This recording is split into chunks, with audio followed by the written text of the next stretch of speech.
Yeah, we'll go ahead and get started. Thank you all so much for joining today. We also have a virtual presentation going on, which is very exciting. So just looking towards our other guests that I've had here. Also, welcome to anyone who's joining us virtually. But it's so great to have you all here today. Really excited to get to chat with you about a couple of the initiatives we're working on, the Project Unicorn product certification and the ISTE and Surge Index. To start off, we will introduce ourselves. My name is Elise Hawthorne, and I work with the Innovate EDU and Project Unicorn team. I'm our technical support and implementation lead, and very happy to be here today with members of the ISTE team. I'll let you two introduce yourselves as well. Yeah, hi everybody. I'm Mindy Frisbee. I'm Senior Director of Learning Partnerships at ISTE. Glad to be here. And I am Al Thomas. I'm Senior Project Manager with ISTE and excited as well. So, today we're going to be talking about the demand for interoperable EdTech tools and a couple awesome resources and free resources that are out there to really be able to demonstrate products interoperability and demonstrate and increase market demand for interoperability. So we're going to start off with a little intro, talk about the Project Unicorn Interoperability Certification, and talk about the EdSurge Product Index, and then we'll end with a little Q&A. And the goals of the session are really to understand the benefits of interoperability for EdTech customers and to learn how to take advantage of free opportunities that are out there to signal EdTech products' commitment to interoperability. So we're going to start off by backtracking into what is interoperability. And so Project Unicorn defines interoperability as the seamless, secure, and controlled exchange of data between applications. And at interoperability's core is a focus on better informing instruction and driving student-centered learning experiences. So we all have interoperability in our day-to-day lives, even if we don't think about it. Being able to connect your AirPods to your phone and different computers enabled by interoperability. Being able to use an ATM from a different bank is enabled by interoperability. And in education, interoperability enables things like single sign-on for students and teachers not having to enter the same grades in different applications. And it's an important way to save time, to be able to really cater learning experiences to students and realize what they need. And Project Unicorn is really all about advocating for interoperability in the education space, putting free resources out there. And we're part of a coalition of 16 different organizations, including ISTE, who are all working collaboratively to address those needs and further that work.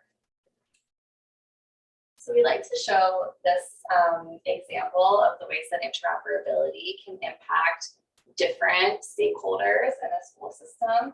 So for students, interoperability can help understand their growth and progress, can streamline logins, so they're just signing in one place instead of having to keep track of a bunch of different passwords. For teachers, it enables having actionable data to really inform instruction on a student level, really saving valuable time of not entering the same information in multiple applications.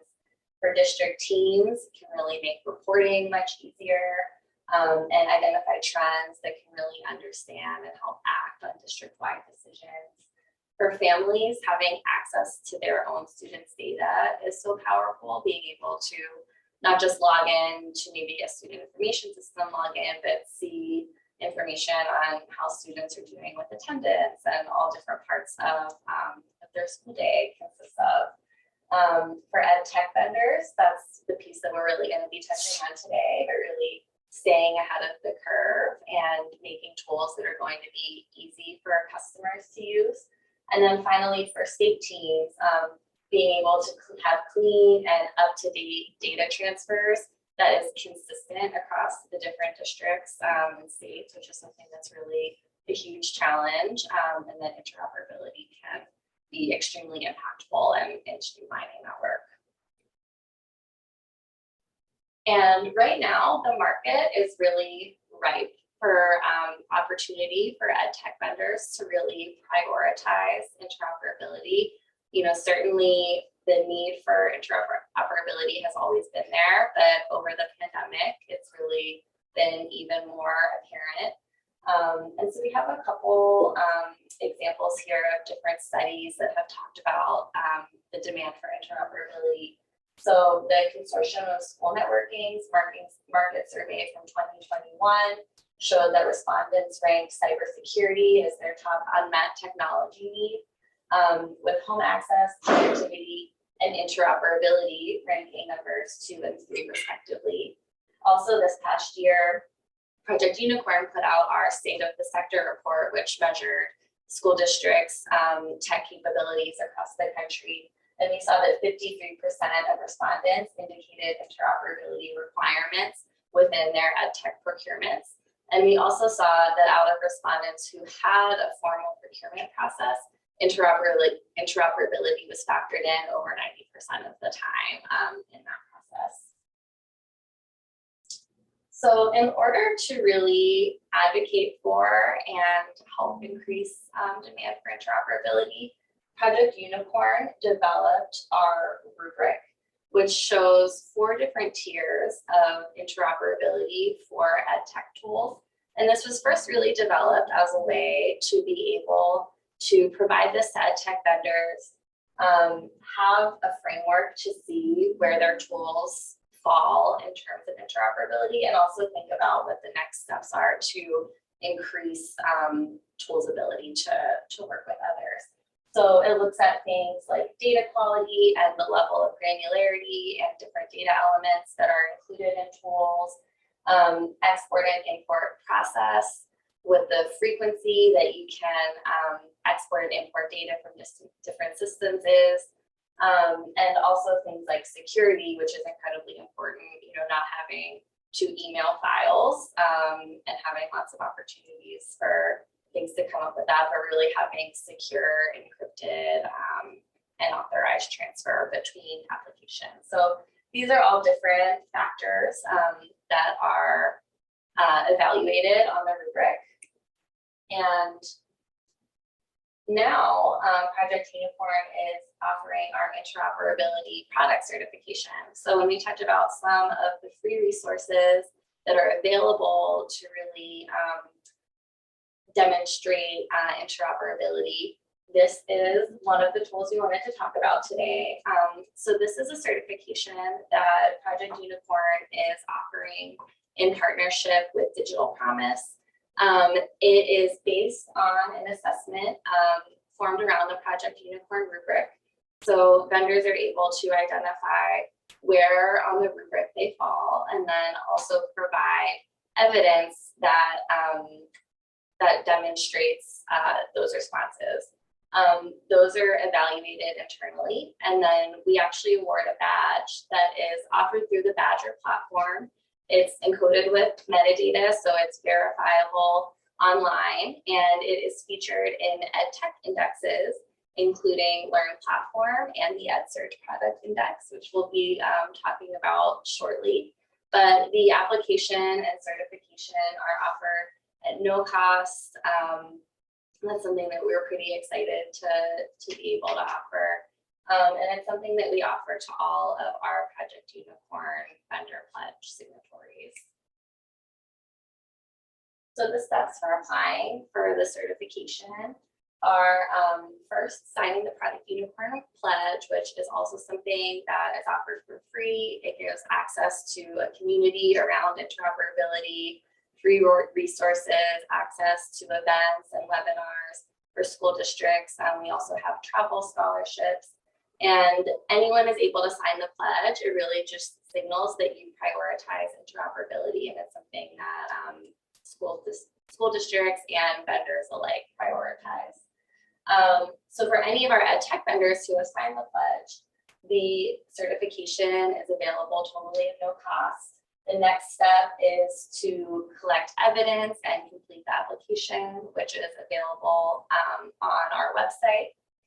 To submit, then our team will evaluate, follow up with any questions that we have, anything that we need either further clarification on or just want to talk through together. We definitely had like lots of times jumping on calls, doing live demos, things like that. It's a very interactive and iterative process, and at the end we arrive at a score that really everyone feels comfortable with, and then we're able to share those ratings.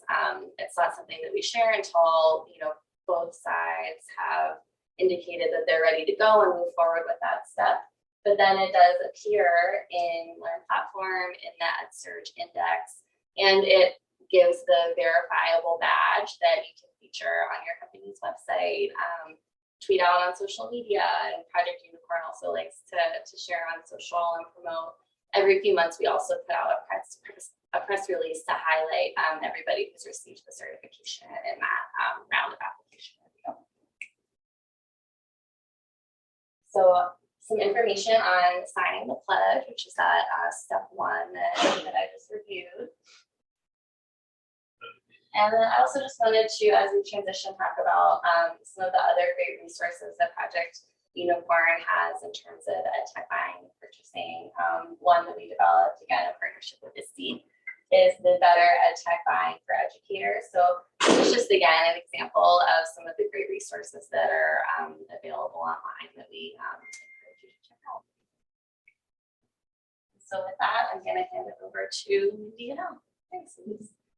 So good transition with the buying guide. I don't know who has looked at that, but one of the things that the buying guide talks about is the importance of looking at when educators are looking for products, they look across different domains and to understand, like, is this a product that's going to fit my context? And the domains that the buying guide talks about and how districts and educators can work together to provide different information are things like interoperability, privacy, digital pedagogy, does it align with my curriculum, accessibility, looking at across those different things. So, and that's really, really, really critical, what we hear from districts, that they want to be able to verify that a product meets those different areas. So when we launched and redesigning the product index is something that's been in existence for 10 years or so now. But it really, when we looked at redesigning it, we really wanted to design it in a way that provided the information that districts really look for when they're looking for products. I'll go through a few of the kind of key design features here that we did. But this is the new index. We launched it in beta. We launched it in the fall. And if you go to it, the URL is at the bottom. I really encourage you to go to it, play around with it. There's a "We're listening" button at the bottom too. So please give us your feedback. If you talk to people about it, please, we really do listen to your feedback. We read it, we prioritize it, we integrate it into the product strategy. We want to design something that's really useful, and we're talking with states and districts continuously about how they might use it and how they are using it. So, really some key features here is that it's a simple design.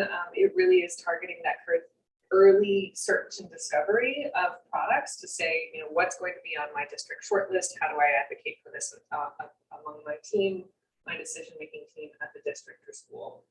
The yellow buttons are ways that people can find your products. And they can look by audience or product category or type.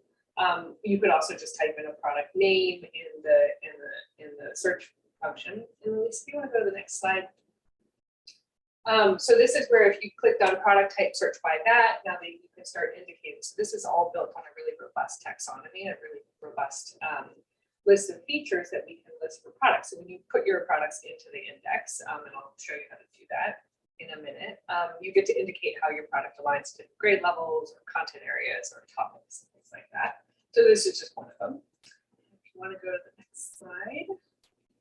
So this is what it looks like when you're in the search area. You'll see the search and filter on the left, really robust. That "We're listening" button clicks out. The other cool thing about this is the audience user or the focus by. So you can select that and you see the little bubbles underneath the product name.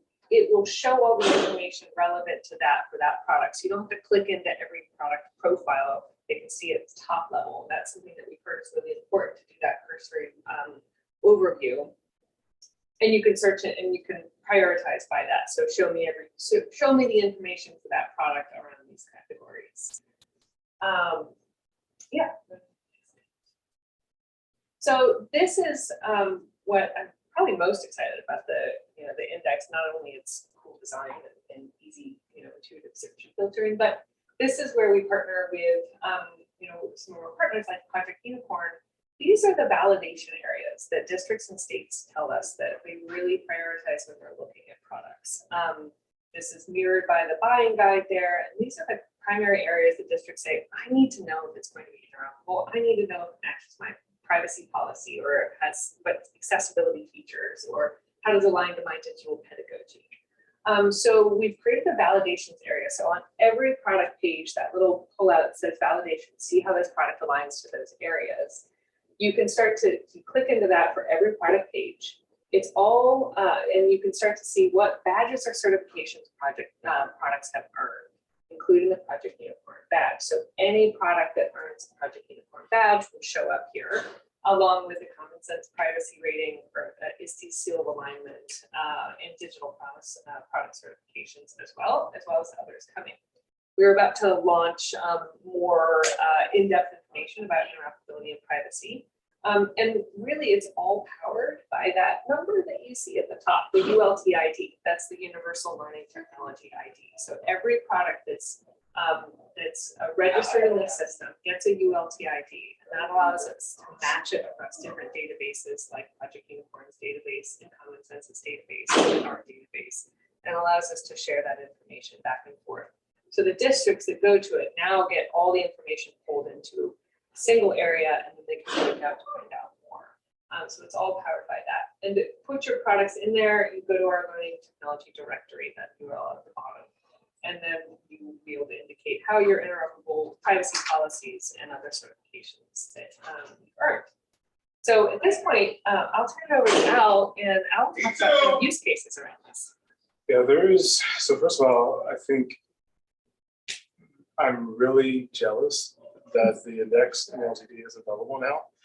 When I was on campus and actually going through the process of being able to understand what products are out there, what products do we need for my campus, oftentimes it was hours upon hours of trying to figure out the best ones, making sure you had the right name, because you could be searching for Canva when you really mean Canvas, and having to discover that you have started the process in a product that is completely different than what you're looking for.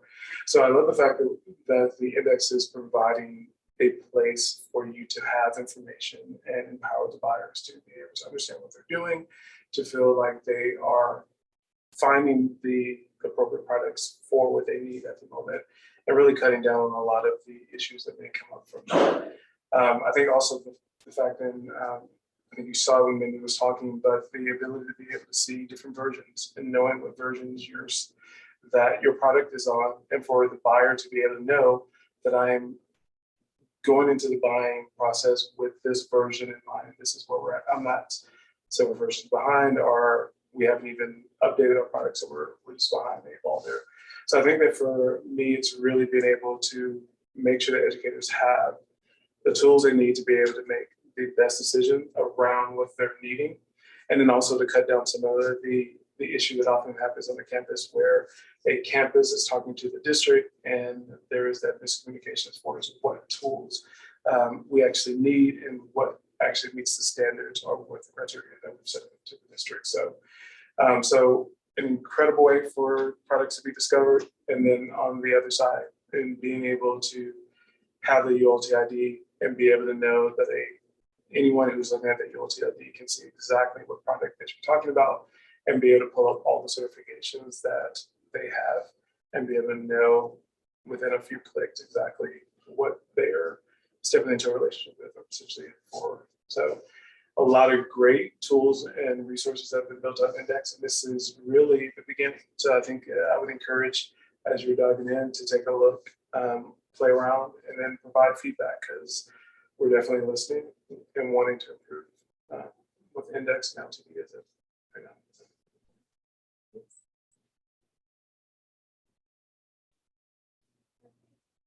Should we move into our Q&A portion? Yes. Well, yeah, thank you both so much for sharing about the index. I'm so glad that we can talk about our work together and make those connections. But yeah, we'd love to, kind of turn it over if anyone who is here today or joining virtually has any questions. I'm curious how many companies are using Index right now? Yeah, we have over 500 companies that are currently in the index showing, and more every day. So when a company goes in, puts their product into the index, we review all the information they put in. We double check with them, make sure we have it right, make sure it's displayed right, make sure we have the current, it's tagged right so that they can be discovered in that way. Make sure we have all the right certifications and it's linked and everything. So we are going through that verification process with new products every single day, and it's growing. And one of the benefits of the LGD is the fact that companies can update their information as well. So they're not limited by contacting us to be able to make sure that we update the information for them. There are hours to be able to have their information as well. Yep.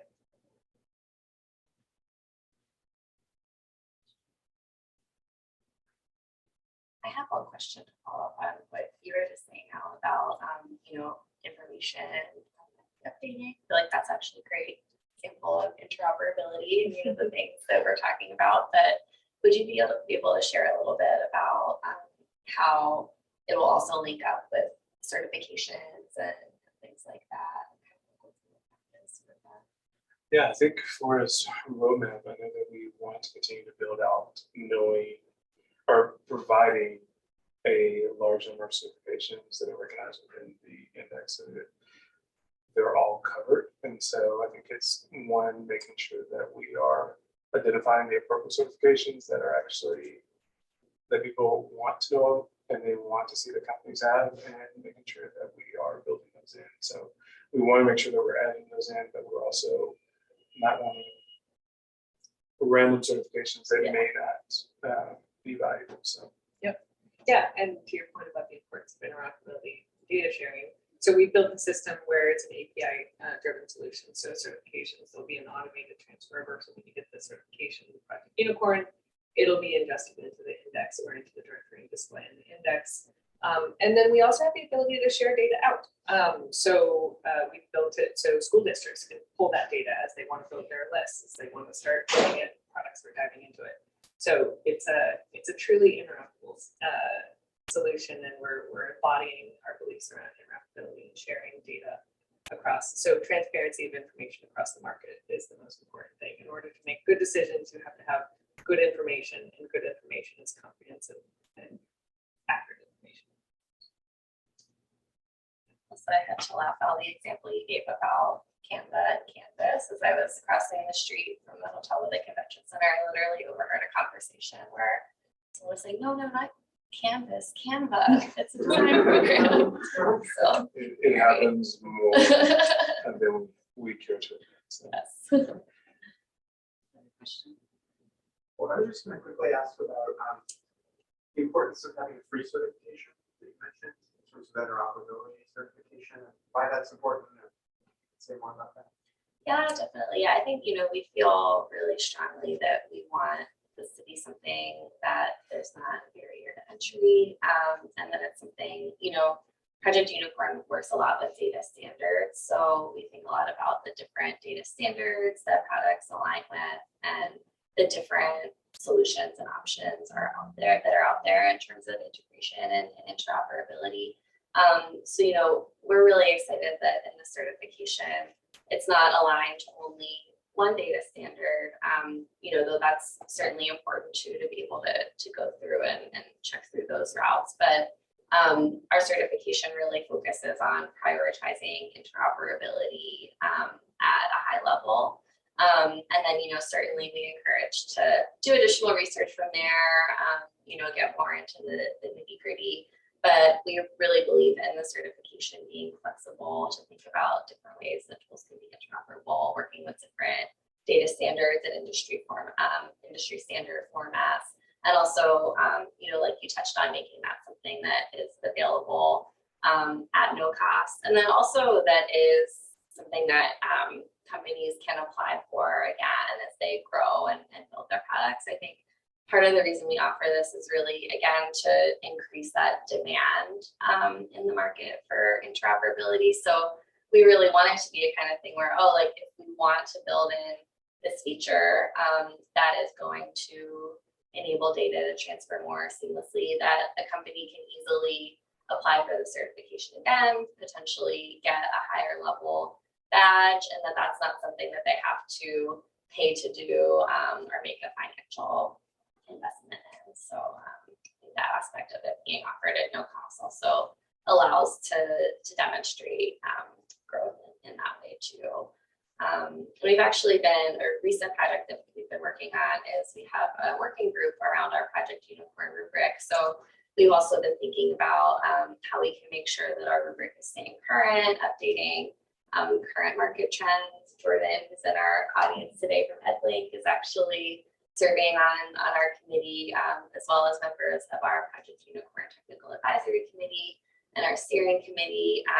So we also really believe in, not just companies and products being able to demonstrate growth, but really thinking about making sure that we're staying up to date with the market as it shifts and changes.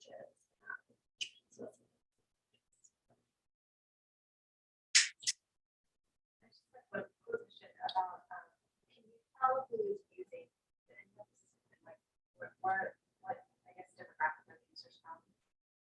Yeah, we don't collect login information. It's not behind a login or a membership wall. One of the basic premises is that this information is important for everybody to have.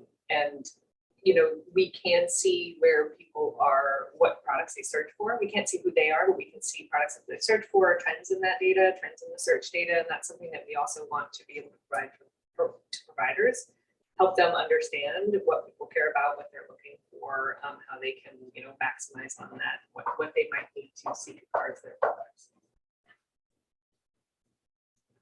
Good question. I have another question. Sure. I know you mentioned maybe that there are additional certifications being added, and we touched on that as well. Are there any that you're able to share, or just more generally, sort of like what topics they're touching on that are going to be added to the index? Yeah, I mean, like as I was saying, it's really important that any certifications that we add are driven by what the needs are of the buyers of the states and districts. So we actually really rely on them telling us what are they looking for, what's important for them in their procurement processes. But at the same time, looking at growth, where are things going, not just where things are, right? So previously, as far as interoperability, they might be looking for, are you aligning to a certain set of standards? Well, now the market's actually looking for, can I get looking at the Project Unicorn certification, because it's not just a certain set of standards for a certain thing, it's looking at holistically, and that's much more important as part of a market signal or a buy-in signal. So we really base it off of that.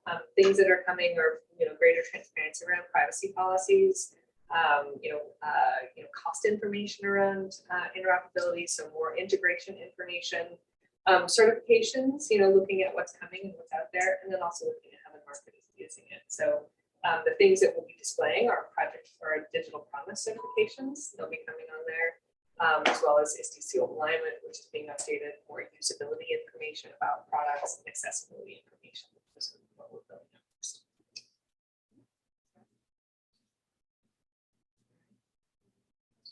Love to hear the inclusion on accessibility. Yes. Thank you everybody for coming. Thank you all so much.